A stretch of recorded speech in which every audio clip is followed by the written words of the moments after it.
Welcome to everyone. Glad you could join us. This is the first of the Stannery US en primeur tastings.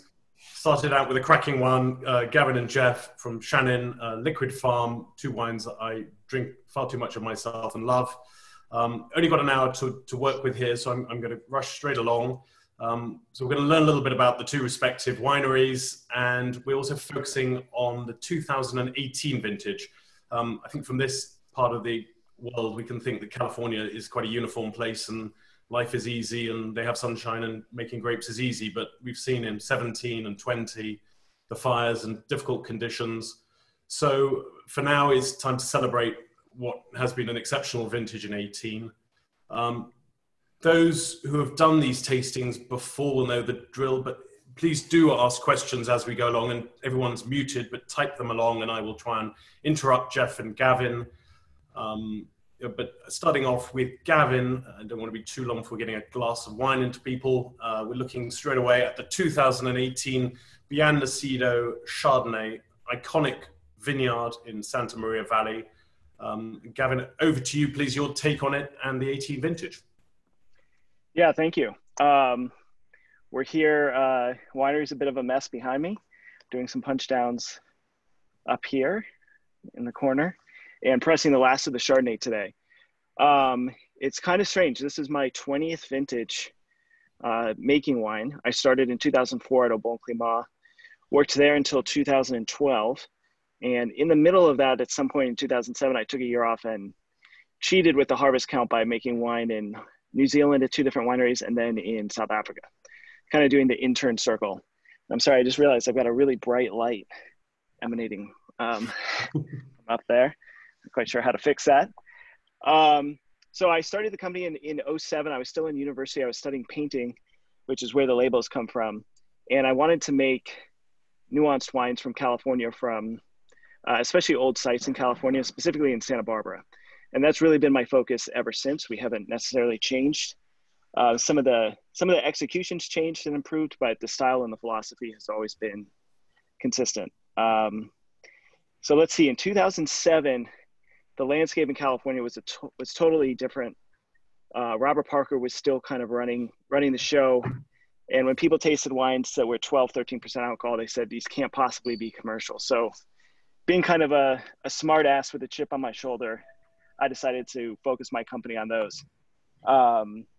And let's see, in 2008, just to kind of wrap this up, I was able to grab, I'm sorry, a delivery driver just showed up. In 2008, I was able to contract Nacido Chardonnay, old vines from 1973. And that's that first wine, which we're having here. It's those same vines. This is just a 2018 vintage. So own-rooted old vines from Santa Barbara. Fairly rare special stuff. And this is also a special release for me because this is one of the last vintages where you're going to have access to these vines before they've kind of reached the end of their natural life, right around 50 years. And they'll be replaced in about 2021. So this is kind of the end of an era for us in Nacido Chardonnay.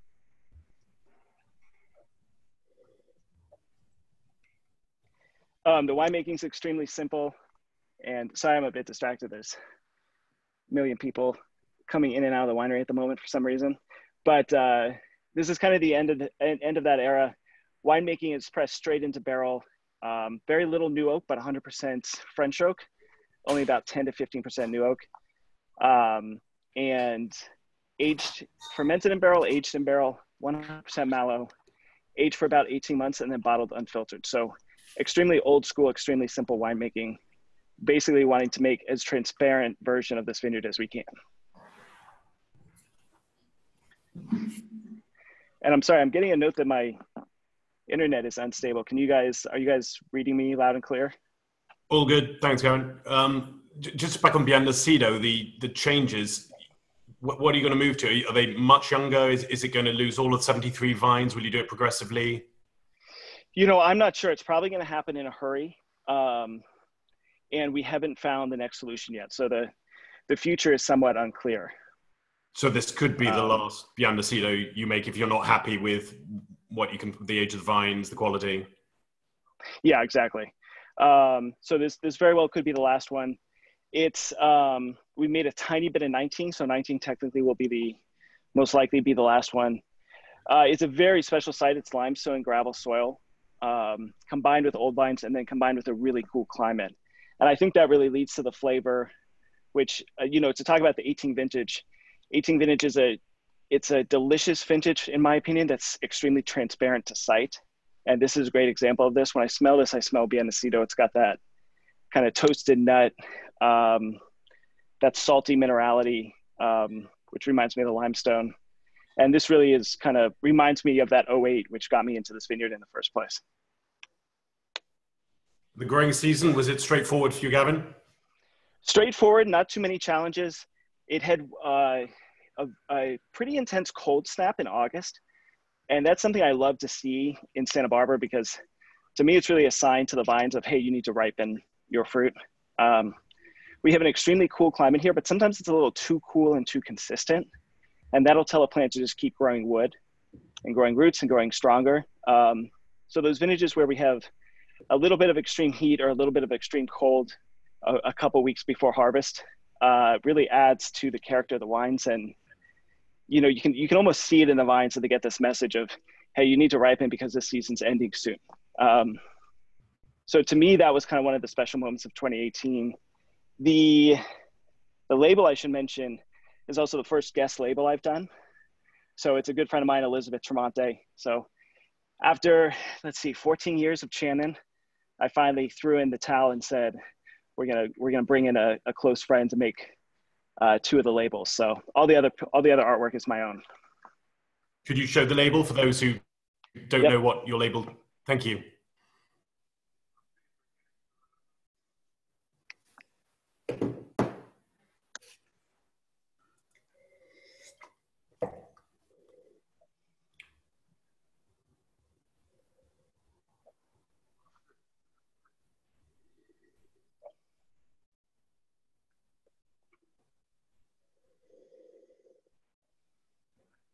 Before everyone joined us, we were having a conversation about the grape varieties. You have a Burgundian love of Pino and Chardonnay. You made Syrah for the first time.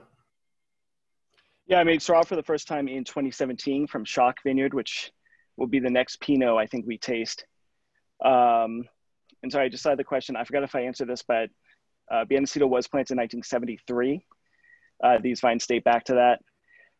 Santa Barbara, to me, it's easy to get stuck in this mindset of, and you hear that a lot from California wineries, is we're a winery that focuses on our own varietals versus Bordeaux or Burgundy. I've always been on the Burgundy side doing Pinot and Chardonnay.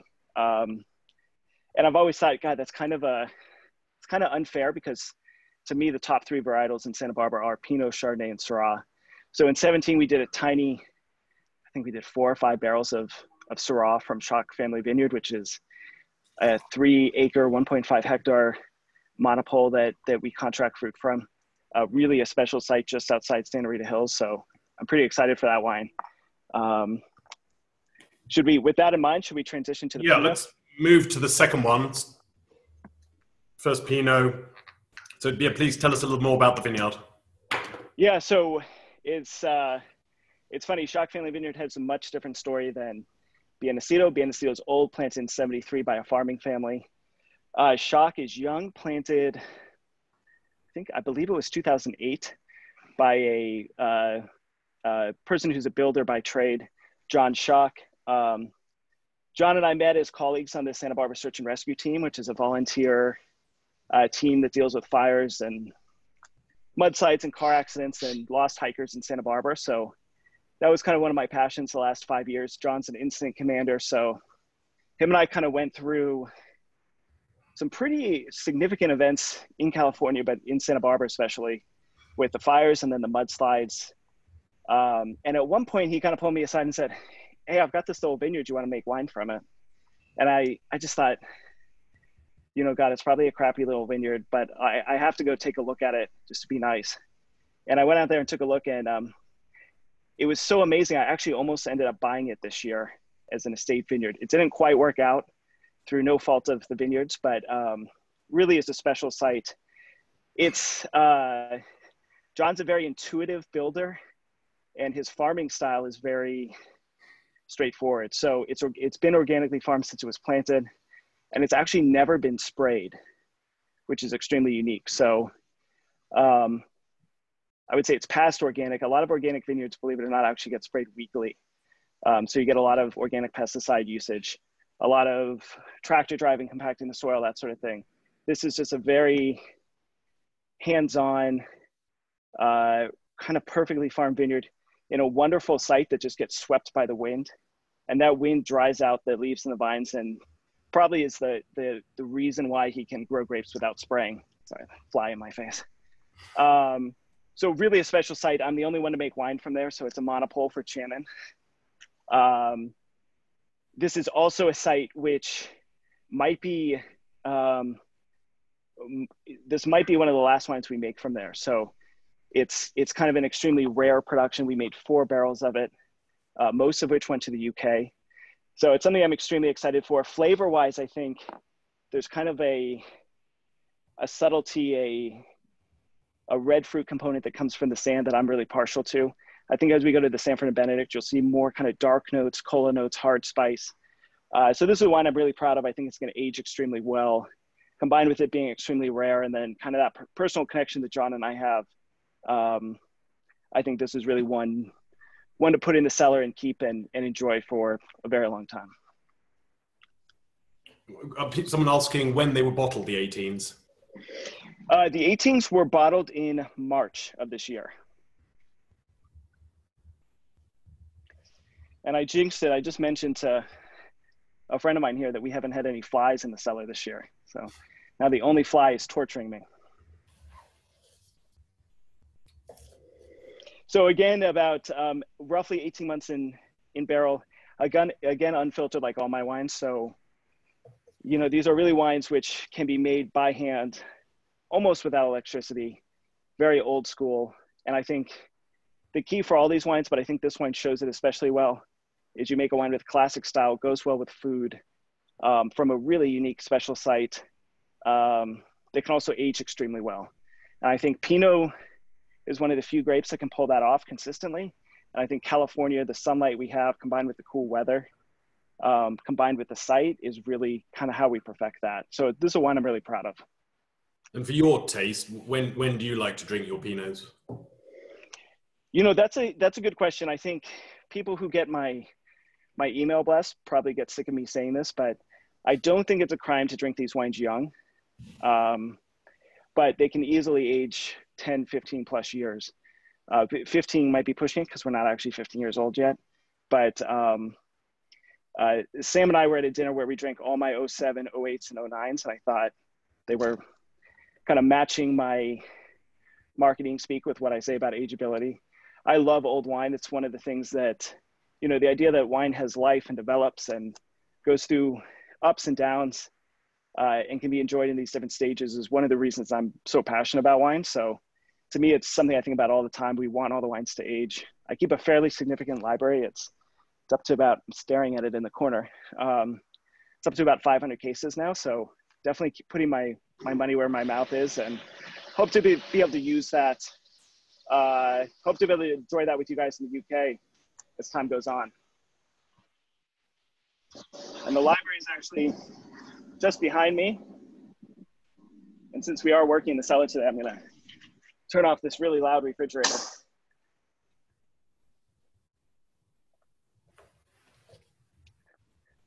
And I'm sorry for all the chaos.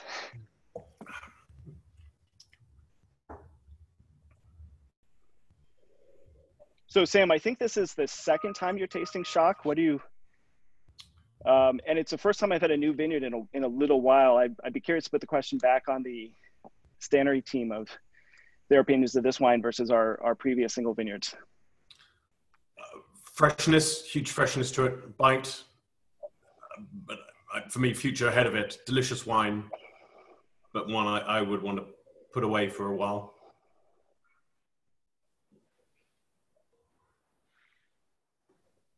Got a request for access to your library from someone you know. Yeah, you've worked hard to build it up. How do you feel about opening it up occasionally? Yeah, I think you build it up to break it down. I look forward to destroying the library at some point. Do you have set views on how the Pinots will age with the different vineyard sites, or do different vintages throw you different things, or is it Sanford and Benedict ages more, Shock ages more? Yeah, Wow. I have my preconceived notions, but I think I'm wrong about all of them.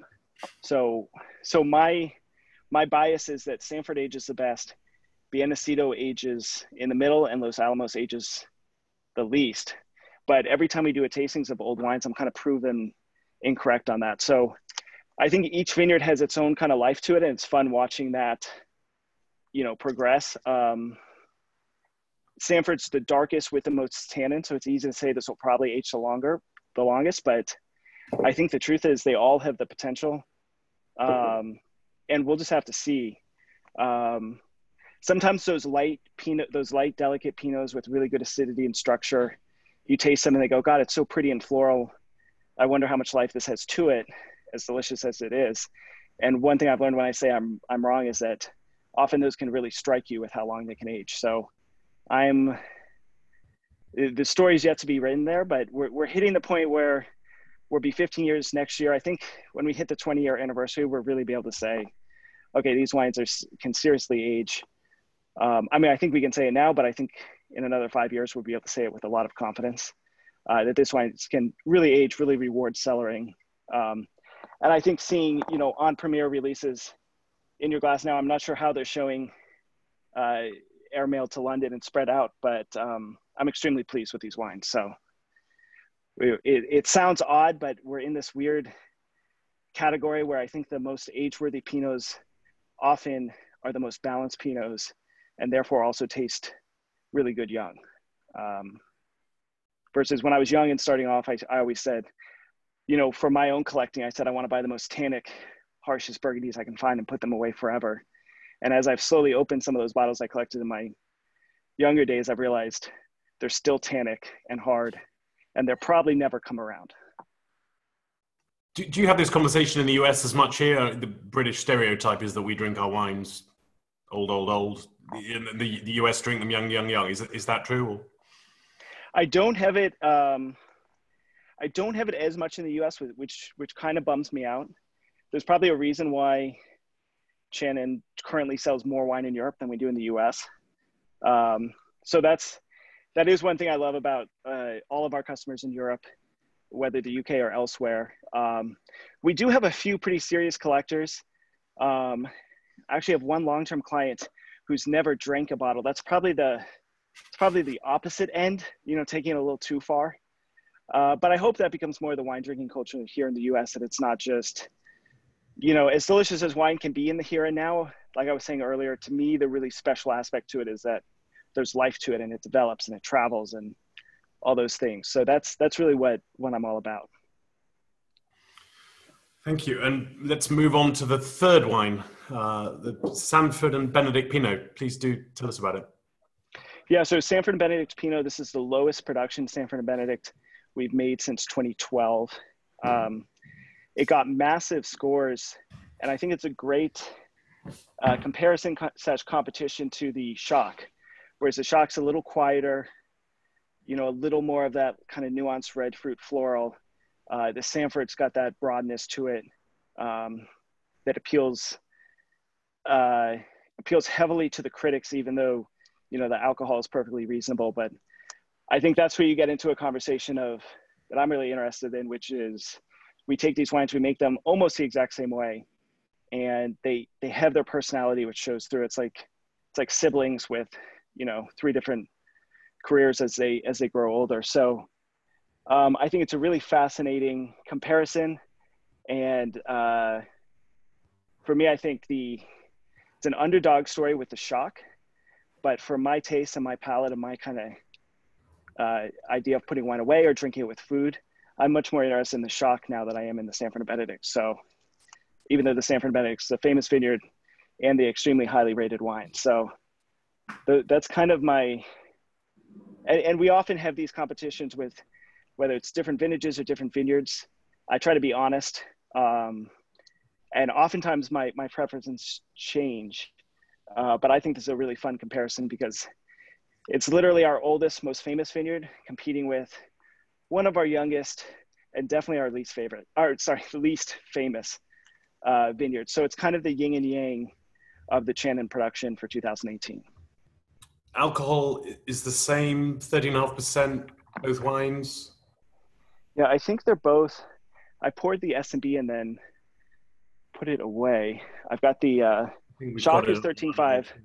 On our little bottle here, it looks to me they're the same. Winemaking, whole cluster, use of oak. Winemaking's identical, except I do use more whole cluster in S&B. Because of that sandy soil in Shock, I find that the benefit of sand is kind of the brightness and the lightness of the fruit. And I do find that whole cluster, if used too heavily, can get in the way of that. So I do use about 35 to 40% whole cluster. In Sanford, Shock, we're usually about 10%. People are keen to dig deep into your views on the tasting notes and the different characteristics of each of these two Pinots. Where would you stand on what's typical and what we've got in the glass? Where do you stand on that? Yeah, so I would say, it's interesting with tasting notes. I often kind of find myself regressing to the mean of what I look at in the vineyard in general over multiple vintages. And like I said, 18 is a very transparent vintage. So it's a vintage I really love to kind of discuss the vineyards. I think it shows the personality really well. To me, the Shock it's that red fruit, a bit of kind of those floral tones coming out, good structure on the palate, but light on its feet. I often think, structure doesn't have to be dense and heavy. You can have a 100-pound boxer or a 60-kilogram boxer, if we want to use metric, that's strong and powerful, but elegant and light at the same time. To me, the S&B, you go from those kind of floral and what I like to call green spices, sage, rosemary, especially like rosemary sprig without the oils on the leaf, to kind of hard spices, hard baking spices, red fruit, cola. So these are wines which I think are very typical of the site. And one thing I like to do occasionally is take out all of the vineyards and blind taste them. And I think 18 is one of those vintages where in general, you smell everyone and you go, oh yeah, that's S&B, that's Shock, that's Nacido. So we want to make delicious wines that are true to vintage. And it's vintages like 18, which I keep saying transparent, which are my favorites. So I hope I kind of answered your question. Happily so. I mean, on the subject of vintages, we are here to talk about the 18, but I know you've just finished harvest. How did it go for you? How's the last couple of weeks been? It was intense, but good. So we picked every single tank at the winery is full. You can see Matt working very hard behind me while I do nothing. And it reminded me a lot of 2017, where we had a good kind of usual growing season, and then a fairly extreme heat wave, followed by a couple of weeks of cool weather, and then another heat wave. So going back to what I was talking about in the beginning, that those kind of weather events can often provoke the vines to really reproduce and ripen. That's really what we saw this year. So being small, I ended up picking, I'm lucky I have the ability to do this, but we ended up picking every berry of Pinot within 5 days, which is a record. So it's an extremely fast, compact harvest. Quality looks fantastic. The chemistries, pH, TA, sugar are all balanced, which not the most important thing in the world, but it's always nice to see. God, the guys are just coming. And what else was I going to say about 18? As a practical note with Corona, I'm kind of very thankful that we're having a short harvest, that we're not, doing the usual 6, 7, 8 weeks harvest and really quarantining and, being short and quick. The worry that someone's going to get sick is that danger has passed faster, which is good. So really no complaints about the 2020 harvest here. Excellent. Well, Gavin, thank you very much. Please do stay with us and questions will keep coming in. But if I may turn to Jeff, part of the thinking in pairing them and having them both here to talk to us is geographically very similar, but in philosophy, interesting differences. Gavin, as he's discussed, is predominantly looking for single vineyard characteristics, and that's what the conversation has been. Jeff, I think, I won't put words into his mouth, maybe from a champagne-loving background, came from a blending idea. And on that note, if I could ask you to introduce Liquid Farm to us. Sure. First off, thanks for having me. Honored to be here with Gavin, one of our good guys in the area that we love, of course. Yeah, you know, I've been in the business since 1990. I started started when I was 10, I think, or 11.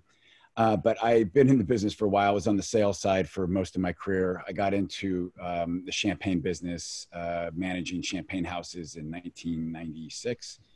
Worked for Veuve Clicquot back in the 96 to 2000 and helped build that brand on the West Coast. So I was a regional manager for Clicquot Inc. It wasn't LVMH at the time, which was nice. It was just a small company.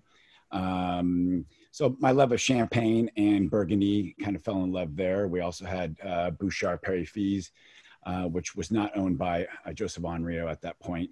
Actually might have just gotten purchased by him. But I fell in love with champagne early on and realized that for me, at least when I started in 2009, Liquid Farm, the name is basically what it means, liquid from farming. My last name is not too exciting, so that wouldn't have worked. But really liquid from farming, it's about where we source, obviously, and who we source from. Santa Rita Hills was the closest to Los Angeles. So I realized I ate local in LA, but never really drank local, drank mostly European wines, Burgundy for the most part, and obviously a lot of champagne. But with that, decided to have some help from some good friends at Dragonet Cellars who guided me along the process to get some fruit in 2009. We started with Kessler Hawk Vineyard. So it was a single vineyard that year. But as we were going through the élevage period, harvest was October 5th, which is crazy because I guess it was in 2015, we were picking as early as the end of July.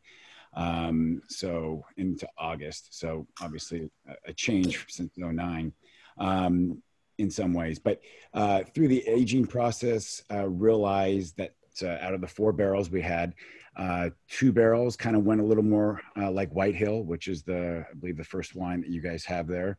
And the other 2 went a little bit more like Golden Slope. So the 2 barrels reminded me a little more Chablis and the other 2 a little more Merceau. Nothing different was done in the winery. Harvest, again, was the exact same date, neutral barrel. It just 2 barrels were a little more maybe aldehydic and reminded me more of Merceau. So instead of putting all 4 barrels together, which would have probably been the smart thing to do, I decided to split it off 2 and 2, and then I had to come up with names. So White Hill is for the love of the limestone and Chablis, and also the white diatomaceous earth soils we have here in Santa Rita Hills. So that's pay homage to Chablis and also to Santa Rita Hills. So a lot of the vineyards here, this is actually Radian Vineyard that we had for a few years for Chardonnay, but it's all planted on the southern vineyards. A lot of them are planted on this diatomaceous earth soil. So it really makes this area very, very unique. So that's where the name White Hill came from. Golden Slope is for the love of the Côte d'Or of Burgundy, so slope of gold. So both names of proprietary names, as I mentioned. Going forward, the goal was to try to replicate those profiles. So to keep a more Chablis version and a little bit richer version with Golden Slope. So doing that, we had to do it through blending. And I feel that blending from both valleys of Santa Rita Hills really lends to a more interesting wine, in my opinion, with layers that sometimes you can't get from a single vineyard. Obviously, it depends on the single vineyard and the size. But I think really the art for what we do is we look at individual barrels within a vineyard and we try to put those together. So it's not necessarily vineyard goes here or vineyard goes there. It's really barrel by barrel. So it's very painstaking, lots of tasting, of course.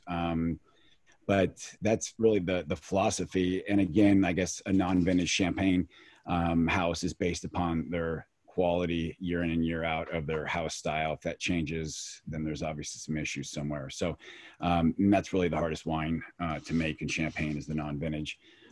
So yeah, really our goal is to try to keep the wines different. As we all know, in Burgundy, there are many different styles of Chardonnay, and we produce 5 different styles here, and 2 from Santa Maria, 3 from Santa Rita Hills. And in reality, we're trying to, not match certain areas, but whatever areas remind us of that wine, we kind of go and produce. So we're kicking off here, Jeff, with the White Hills. Is it a wine that differs vintage on vintage? On the blending, you do it from barrel to barrel, but when you look at a 5-10 year period, you look back and go, actually, White Hills tends to have the similarish sort of proportion of vineyards. And could you tell us a little bit about the vineyards themselves that are going into here? Yeah, I mean, the vineyards, in the South, we find that a lot of the vineyards we work with, Bent Rock, La Rinconada, Bent Rock especially gives us a lot of really great acidity. It's probably one of the closest vineyards to the ocean, maybe, I don't know, as the crow flies, maybe 11 miles. And it's a lot of the soils are based on that diatomaceous earth. So we do find that we get a lot of more kind of that crushed rock, feeling out of the wine. We do get a lot of lemon curd, I think, from the White Hill, and a lot of minerality, of course. But I think, each vineyard can, again, going down to barrel, each barrel can produce something that is reminiscent of White Hill for us. So it's really, there's certain vineyards that we can pick earlier for if we need that. Clos Pepe, for example, is one that actually is the dominant vineyard in this bottling in 18. I believe it's, I have to look, but I believe it's about 60%. But we've worked with upwards to about 9 vineyards in Santa Rita Hills. So I almost kind of look at it as colors, different colors to work with. And so we were working with just about anybody that we felt, obviously, that their farming was sustainable or organic or biodynamic. And we were working with them, but it got a little complicated in the winery, obviously, for James, our head winemaker, who has to visit those sites. Also, for accounting and keeping track. So we're down to about 5 vineyards now. So we've got Kessler Hawk, which is our first one that we worked with, which we love. It was a new vineyard online when we got to it in 2009. They're next door to Clos Pepe. We work with them, always will. Clos Pepe, we've got a 10-year contract for their Chardonnay, so we're the only ones that have access to that Chardonnay. So it's about 4 acres we work with. That profile tends to be a little bit more, a few different clones there, but it tends to be a little richer. The older vines, the vines are 28-year-old vines, so they tend to be a little bit richer. Kessler Hawk tends to be a little bit leaner, even though they're next door to each other, but Kessler Hawk also has a lot of little microclimates in there as well. And then again, Bent Rock, very lean. Rita's Crown is really probably one of my favorite vineyards. We've actually got a map of that right here. Not a map, but I guess a picture. It's kind of hard to see. So in the tasting room right here, right now in Los Olivos, but that's a map of Rita's Crown, or excuse me, a picture. It's a 4-page wallpaper picture. And Rita's Crown is at the top of the point in the Santa Rita Hills. It's the highest point. I believe the elevation is about 650 feet. And that's why they call it the crown of Rita's Crown.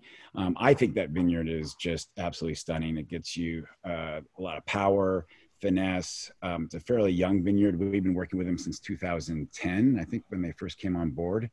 And now Sea Smoke owns them.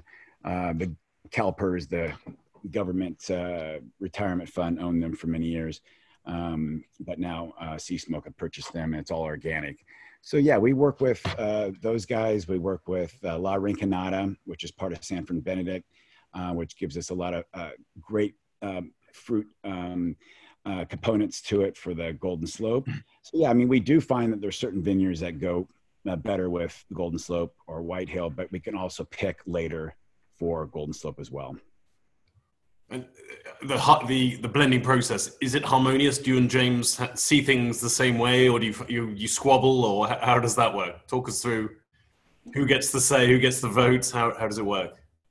Well, when I was married at one point, we the two of us would go through the barrels, and not that we had any squabbles, but we definitely we're usually on the same page. And I think what we developed with what I developed with what we're looking for. Thankfully, James is on board.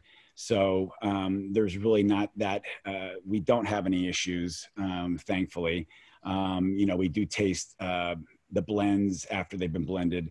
We'll taste individual barrels, and we'll see individual barrels that are just head and shoulders above, other vineyards we work with. But we know that component will be, great for blending. It'll be a filler grape in some of those barrels. And then like Rita's Crown and some of these other ones have so much power that a lot of those will go into our 4 bottling, which is our 3rd bottling in Santa Rita Hills. But thankfully, James has been with me pretty much from the beginning. He was in a different capacity when I started the project, but he's been our full-time guy since 2013 and really, buys off on what we're doing. So thankfully, we want distance between each bottling. We don't want each wine to taste the same, even though they overlap the vineyards, and just charge more because we happen to age one longer or put, new oak on it. So that's not the goal. The goal is to try to find the nuances that remind me really of Burgundy, and obviously the team as well. So moving on to the second wine, Lahamana 18. And as we do it, could I talk us through the 2 wines, the tasting? What are we seeing with each? What are the differences? Yeah, I mean, the White Hill, it's all the White Hill's neutral barrel, 90% neutral barrel, aged, fermented and aged neutral barrel. The other 10% is roughly stainless steel. It kind of changes from time to time, but it's mostly neutral barrel with a little bit of stainless steel. And then we bottle that in 10 months. And then with the Lahamana or Aramana, which means the sister, it's our sister project to the Santa Rita Hills. The Aramana is 10 months as well, and it's all neutral barrel. And the vineyards on those have not really changed, but we worked with Deerberg at one point, New Vine, Nacido, and Solomon Hills. Right now, it's just Solomon Hills and New Vine, Nacido.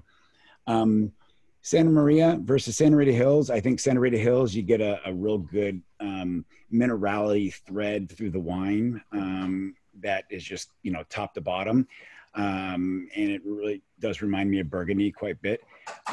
Santa Maria reminds me a little bit more of Saint-Aubin in some ways. It's got a little bit more fruit, maybe a little bit of tropical fruit in there for sure. It's got a little bit more power around the fruit.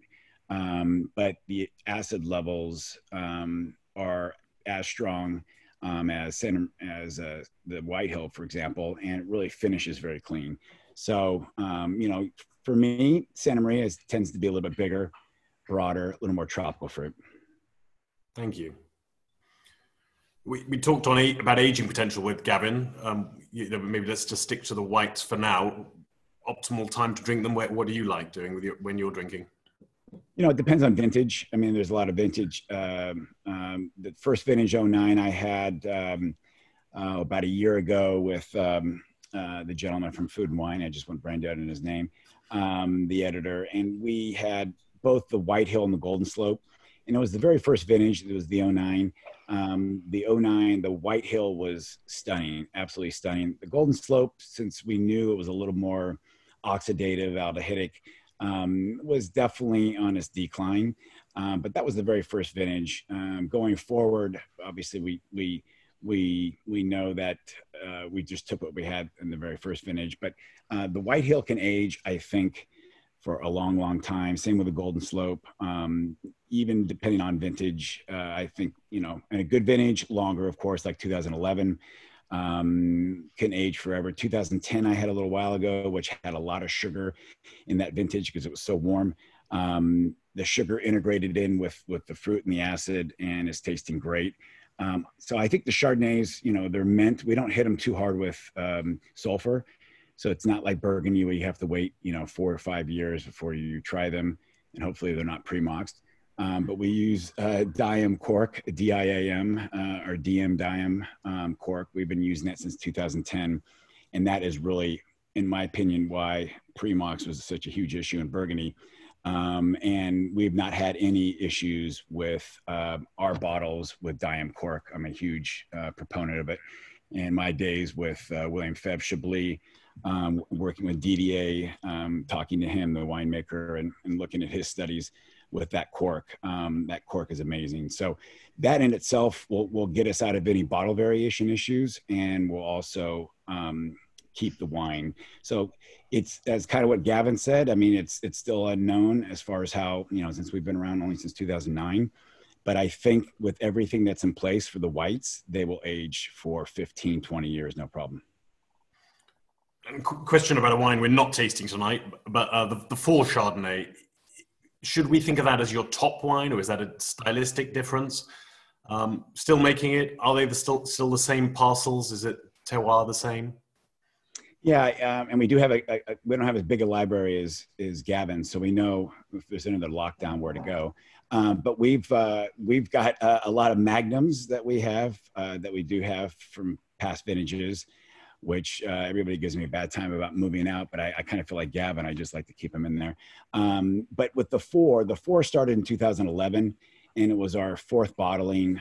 We started with 4 barrels. That's where 4 kind of comes from. It was 4 barrels in 2011.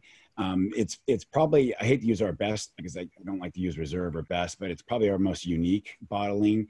And it's probably the highest quality bottling, I guess, because what we do is we look for the 4 most unique barrels. So in 2011, when we were going through the winery, we kept finding 4 barrels that we just loved. And I kept, you know, marking them plus, Golden Slope plus, and we decided to break them off, which is really not what I wanted to do to make my life harder. But we decided to do another bottling of it, and we called it 4. Again, got really original on that one. And so those barrels could be from anywhere. They could be, now it's between 4 and 6 to 8 barrels. This year it might be 4 barrels. Again, we've cut our production down a little bit. So it probably will be 4 barrels this year, but we're just looking for really the most unique 4 barrels possible. I love that bottling, and that bottling will age forever. A little more new oak on that one, 25% new oak. And we leave the élevage on there for 18 months.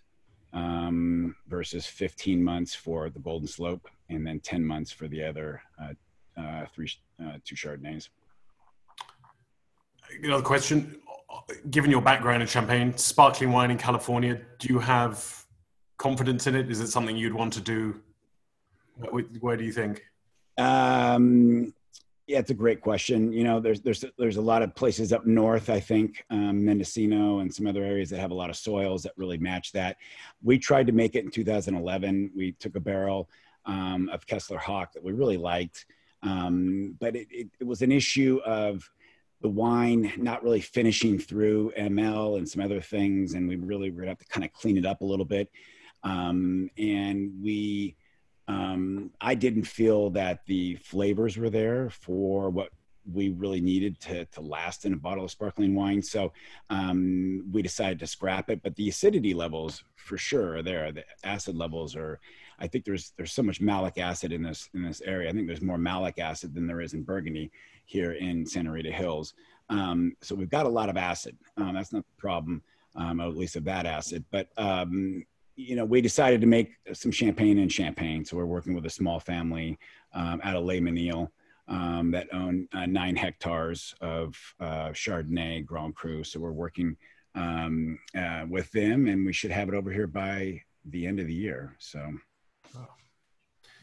Sarah asks about the sourcing of barrels. Yeah, we use try not to give up our secret weapon, but yes, we use we use one barrel cooper. We try to stick with, you know, I don't like a lot of different things in the wine. I want the purity to come through in the wine. So if you convolute it with different barrel makers, then you get different barrel makers touches on that wine or spices. So I kind of equate it to a chef in a kitchen where if you throw too many spices in there, you really cover up what you're trying to eat. So we use one barrel cooper for each project, and they're out of Meursault, and Damy is our main one. And we love how it layers the wine and doesn't poke out any oak. So we use Damy now, Damy Rouge as well for the Pinot. And then we use Bion puncheons. We use a lot of puncheons as well. But we use the sister company of Damy out of Meursault called Bion. And we use that for the Bien one we produce called Bien for Bien Nacido. Old wine. When we started working together, in my mind, the identity of Liquid Farm was all about the white wines. For me, though, the reds have been the exciting discovery of the last few years. We'll move on to the third wine. Is that fair, or is that my bias? No, I think that's fair. I mean, you know, the white wines are what we want to be known for. I give James all the credit for the red one, for the Pino. You know, I had a vision for the white wines where, you know, I think each profile fits a certain village or a vineyard in Burgundy or an area. And with the reds, you know, we got offered in 2014 some Radian and actually Huber. And we made a bottling 2014 and super lean. And the reds, thankfully, are in the same vein as the Chardonnays. They're at the same level of quality, and couldn't be more proud, you know, and happier for the reds, because obviously we had a big target on our back to see if we could match up what we're doing on the Pinot Noir side. So thankful the reds are great. I love the philosophy that's been instilled. You know, the wines to me seem seamless across the Liquid Farm lineup, and that's what we wanted. We don't want a wine to stick out, or we don't try to bottle a wine just to bottle it just because we think we can sell it. Everything, you know, has to happen for a reason, and usually does on its own. And so, yeah, the Pinots we've grown. We're up to 4 vineyards now. I think we work with mostly sustainable, some organic vineyards. The philosophy, I think it's a little bit different than most, and which I enjoy, and I think makes the most sense personally, is we de-stem everything. And then we go ahead and add stems back in. So James will, you know, see what that vintage might need, or that vineyard, as far as in way of stems. And depending on what the stems come in on in a particular vineyard, it actually might be from another vineyard that we pull in that day or the next day. So it's really about tasting the stems and see if there's any character in there. So we don't do a lot of carbonic or whole cluster, because we de-stem everything and then we'll add it back in. And use only about 20% new oak. In production, for reds versus whites, where are you at the moment? We're at about 800 cases of red, and we're at about 3,000 cases of white. Okay. This year, it's going to be a little bit different. This year, we're actually down to, just because of the whole COVID thing, you know, restaurants are a big portion of our business. And we've been, you know, massacred, you know, with the restaurants being closed. So the tasting room's been great, but we've also had to obviously follow the rules that's been set forth, and we have tastings out in the parking lot. So it's, we spent a little bit of money in here, and now I probably spent, I don't know how many thousands inside, but we spent about $400 outside.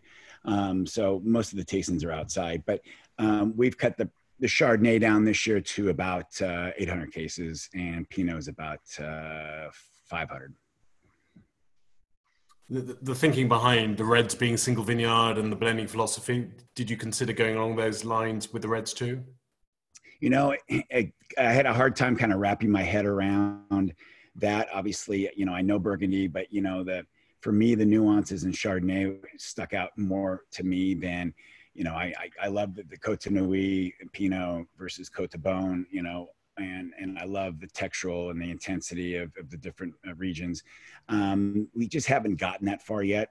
We do make a regional blend called Santa Barbara County, which is amazing. In 2016, which I think you still have a little bit in stock, we did about 2/3 old vine, Bien Nacido, and then we did Radiant, I believe, was the other vineyard.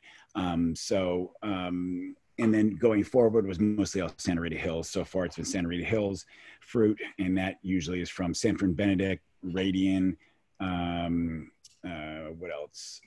Spear, and one other one. I was going brain dead. We're using Kessler Hawk this year.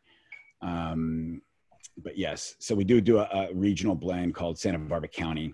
That is, we try to take the more intense barrels and put them in the single vineyard. And then whatever else we had left over, we try to make a blend out of it, which I think is the Santa Barbara County, I think is amazing.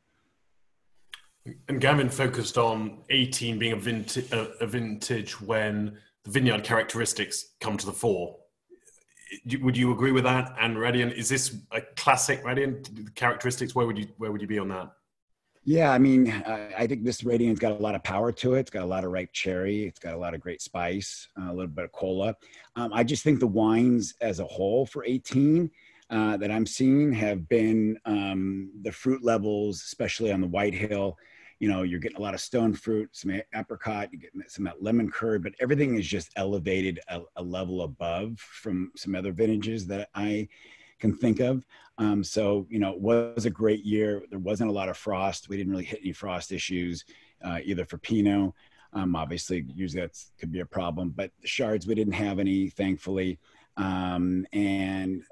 It was a pretty temperate growing season, so we didn't have a lot of spikes like this year. This year has been a little challenging with the heat in 20 due to, some canopies being adjusted ahead of time. And then we got the heat spike, you get some sunburn, and you get some, got a little rain. So there's a little botrytis, there's all sorts of stuff going on, but ultimately it'll be great. But 18 is definitely one of those easy vineyards to work, easy vintages to work with. And I think across the board, I'm seeing that the level of expression in the wines is just a notch up.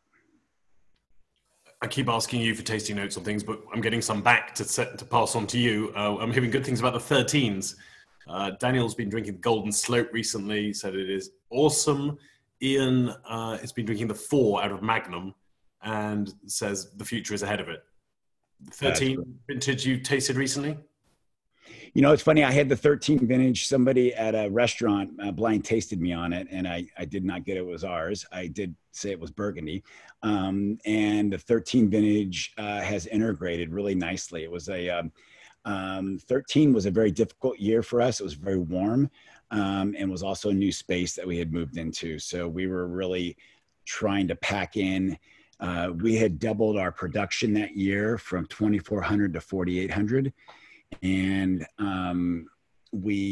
so that was a very difficult year trying to pack everything into 2,000 square feet. I'm sure Gavin can understand that in some ways, but we were way overloaded in that space. The rule of thumb is usually 1 square foot per case. So we were definitely way over that limit. But the 13 was very challenging. And at first wasn't my favorite vintage, but when I did have it blind, it was so integrated. The sugar levels had popped in there with the fruit and the oak. So I'm happy to hear. It's probably been 6 months since I had it, but I'll have to try it again. But I'm happy to hear that. And we do have magnums of everything, I think, still. But that's great to hear. Good reports from the UK and appreciation of your T-shirt as well from people. If I may bring Gavin back in, and a broader question. I know you're somewhat thankful in southern part of California that you've avoided recent fires.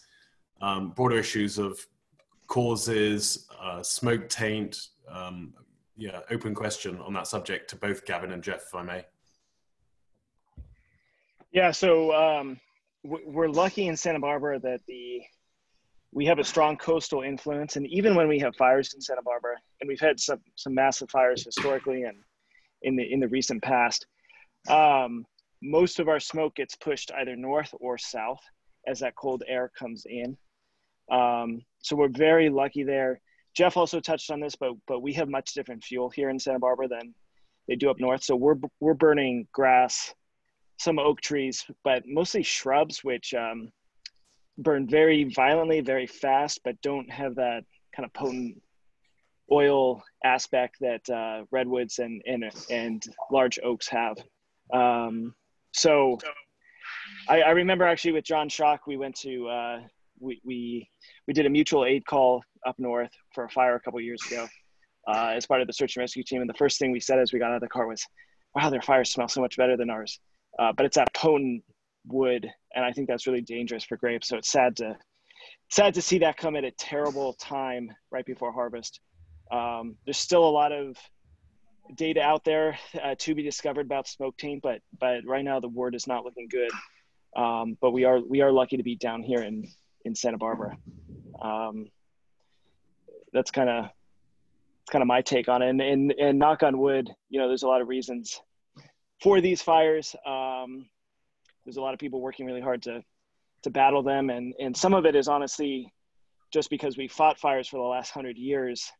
By preventing fires for that long of a time, we have huge amounts of fuel built up, which are now burning hotter and faster than ever, and have a lot more, but ironically have a lot more potential for damage because of that. So, and there's 5 or 6 other fairly significant reasons. Climate change being one of them. The urban sprawl building into fire zones being another. So it's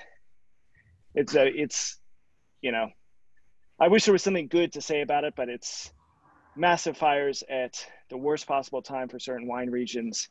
And the damage, I think, is going to be pretty bad. Jeff, can I bring you in on that one? I'm being asked, is climate change?